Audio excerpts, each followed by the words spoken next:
I think it's important that we understand that we need to prepare our homes, our lives, and our futures against those possibilities that could seek to disrupt what we perceive to be the normal, peaceful existence of our lives. Now, generations before us did this routinely.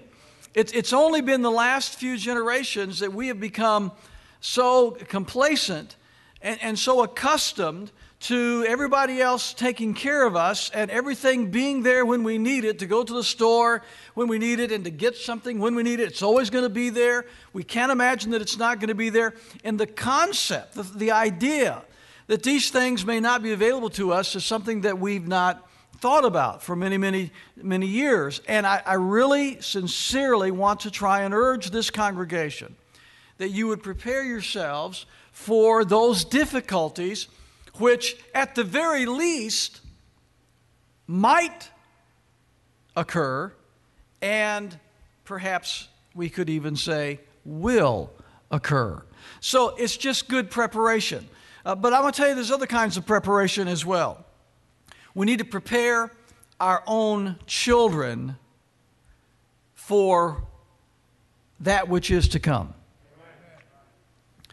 Preparing our children means sitting down with them with an open Bible and with a history book and teaching them where they came from, teaching them the principles and the ideals upon which our country was founded, upon which your family is founded, upon which the principles of freedom are founded, and explaining to them the importance of self-reliance and the importance of personal responsibility, the importance of accountability, instilling in their young hearts and minds those fundamental principles of right and wrong, good and evil, truth and error, so that as they grow into manhood and womanhood, they are prepared to deal with the onslaught that they're going to walk in front of. Because believe me, it is coming. I don't think that the majority of us are at all prepared for what is coming. We're not ready for the most part. We're not ready. People see things that are happening and they maybe feel, well, something isn't right, but they don't know how to get a handle on it. They can't really get their finger on it. And they're certainly not prepared to deal with it. Let me give you an example. Just this past week, a nationally syndicated radio talk show host received a secret report that was distributed by a state police agency in the state of Missouri. The agency is called the Missouri Information Analysis Center, MIAC for short. It was dated at February 20th of this year. The footer on the document indicates that it's unclassified but, quote, law enforcement sensitive. In other words, it was not intended for public consumption, but it was intended for police units only. But a copy of the report was sent to this radio talk show host by an anonymous Missouri police officer. The MIAC report specifically describes supporters of presidential candidates Ron Paul, Chuck Baldwin, and Bob Barr as militia-influenced terrorists, and instructs the Missouri police to be on the lookout for supporters displaying bumper stickers and other paraphernalia associated with the Constitution, Campaign for Liberty, and libertarian parties.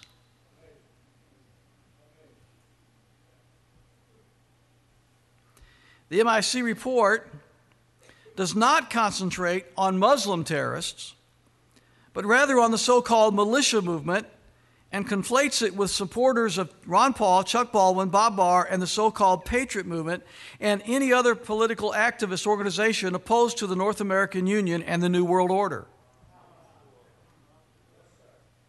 So if you voted for an independent candidate such as Bob Barr or Ron Paul, or you are a member of the Constitution Party or the Libertarian Party, or you find yourself in opposition to the North American Union, then according to this police report put out at the state police in Missouri, you are considered a potential terrorist. This report goes on to say the MIAC report is similar to one created by the Phoenix Federal Bureau of Investigation and the Joint Terrorism Task Force during the Clinton administration. The FBI document explicitly designates defenders of the Constitution as, quote, right-wing extremists. Imagine that. If you defend the Constitution, if you believe the Constitution should be defended and upheld, you are labeled a right-wing extremist. And according to the MIAC report, opposition to world government, opposition to NAFTA, opposition to restrictive gun laws, to the federalization of the states, are a potential threat to the police. Now, we laugh at that and we take that lightly, and because we realize how ludicrous it is. But let me tell you, ladies and gentlemen, there's nothing to be taken lightly here. This is very serious. This is an official state police agency issuing a report to the entire state police of the state of Missouri,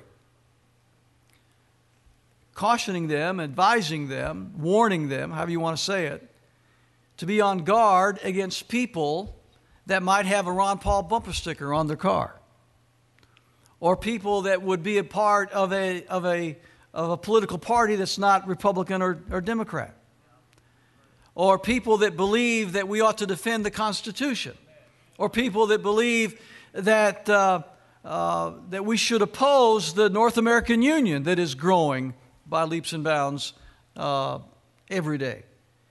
That these people are considered potential terrorists, extremists, right-wing fanatics, and other such verbiage. Now, first of all, I had a call, we had a conversation take place after this report was released, and I'm going to be talking here in a couple of days personally with Bob Barr and Ron Paul, and we're going to be putting our heads together and figuring out what we want to do to respond to this. I can tell you this, we will not take this lying down. I remind you that before the Nazis began to persecute and incarcerate and kill and so forth the Jewish people in Germany, the first thing they did was label them as extremists and fanatics and all these kind of things and get the people conditioned against them. And then with the approbation of the general populace, they were able to unleash the fury of the state against them. And we all, of course, know what happened as a result of that. So don't think it a light thing whenever an official state police agency would identify us and many of you in this audience as potential terrorists. This is a very serious thing. And by the way, also included in that group, I didn't keep reading, but also included in that group were anti-abortion protesters, people that believe in the right to life of unborn children. You also are considered to be a potential terrorist by this report.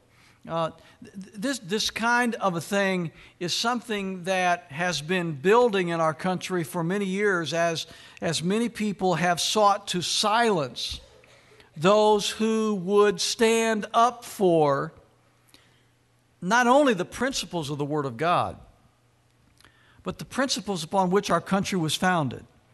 And I'm sorry, I'm here, well, I'm not sorry, but I'm just here to tell everybody and anyone that's interested, I'm not ashamed of the Bible. I'm not ashamed to say that I'm a Bible-believing Christian, and I'm not ashamed to say I believe in the Constitution of the United States of America. I'm not ashamed of that.